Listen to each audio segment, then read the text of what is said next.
திருப்பாடல்கள் அதிகாரம் 36. மானிடரின் தீய குணம். பாடகர் தலைவர்க்கு ஆண்டவரின் ஊழியரான தாவீதுக்கு உரியது.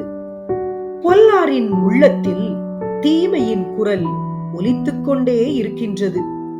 அவர்களின் மனக்கண்களில் இறை அச்சம் இல்லை. ஏனெனில் அவர்கள் குற்றம் வெளிப்பட்டு வெறுப்புக்கு உள்ளாக போவதில்லை என இருமாந்து தமக்கு தாமே பெருமை பாராட்டிக் கொள்கின்றனர். அவர்கள் வாயின் சொற்கள் தீமையும் வஞ்சகமும் நிறைந்தவை. நல் உணர்வோடு நற்செயல் ஆற்றுவதை அவர்கள் அடியோடு விட்டுவிட்டனர்.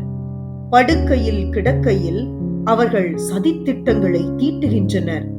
தகாத வழியை உறுதியாக பற்றிக் கொள்ளுகின்றனர். தீமையை புறம்பே தள்ளுவதில்லை.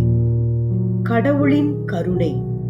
ஆண்டவரே, வானளவு உயர்ந்துள்ளது உமது பேரன்பு. முகில்களை தொடுகின்றது உமது வாக்கு பிறழாமை.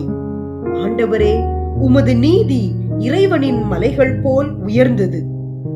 தீர்ப்புகள் கடல் போல் ஆழமானவை. மனிதரையும் விலங்கையும் காப்பவர் நீரே.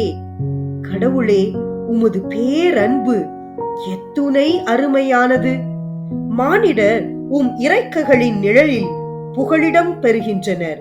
உமது இல்லத்தின் செழுமையால் அவர்கள் நிறைவு பெறுகின்றனர். உமது பேரின்ப நீரோடையில் அவர்கள் தாகத்தை தணிக்கின்றீர். ஏனெனில் வாழ்வு தரும் ஊற்று உம்மிடமே உள்ளது. உமது ஒளியால் யாமும் ஒளி பெறுகின்றோம்.